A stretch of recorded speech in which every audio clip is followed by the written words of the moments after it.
महाराज जी की कथा पिछले वर्ष में वन बंधु परिषद का बहुत बड़ा आयोजन हुआ था। उसमें महाराज जी की कथा साप्ताहिक चैतन्य महाप्रभु की कथा हुई थी।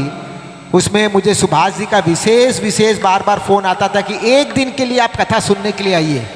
मैं उससे पहले मुझे बोलने में ज़रा सा भी संकोच नहीं कि महाराज जी से भी कभी भी परिचय नहीं था, इसलिए लग रहा था कि पता नहीं ठीक है, क्योंकि चैतन्य महाप्रभु की कथा मैंने बहुत संतों के मुख से बहुत बार सुनी, लेकिन संतों को हमेशा प्रणाम है, लेकिन जो आनंद की खोज मैं कर रहा था वो आनंद की खोज मुझे चैतन्य महाप्रभु की कथा में नहीं मिला कहीं पे भी।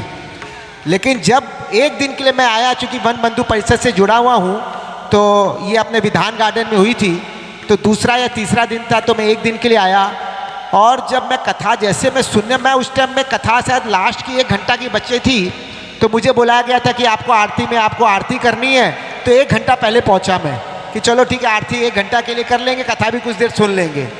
तो 1 घंटा में इतना आनंद आया, मुझे इतना आनंद आया कि मैं फिर लास्ट के 3 दिन मैं हर दिन गया वहाँ कथा में, और मैं सबसे पहले जाके बैठ जाता था वहाँ पे, क्योंकि आगे मुझे सीट चाहिए थी। महाराज जी का वाइब्रेशन मुझे आगे मिलता रहे, जिससे मुझे एनर्जी मिले वहाँ पे।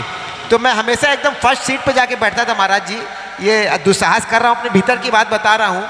तो 4 दिन की कथा, जब अंतिम कथा आई तो मुझे इतना आनंद आया, लेकिन जब पता चला कि कथा का विराम अभी नवद्वीप से यहीं पे हो गया, और आगे महाराज जी ने बताया कि जगन्नाथपुरी और आगे कथा अब कभी होगी तो देखा जाएगा, जब होगी तो अपने सुनाएंगे, ये इनका वचन था।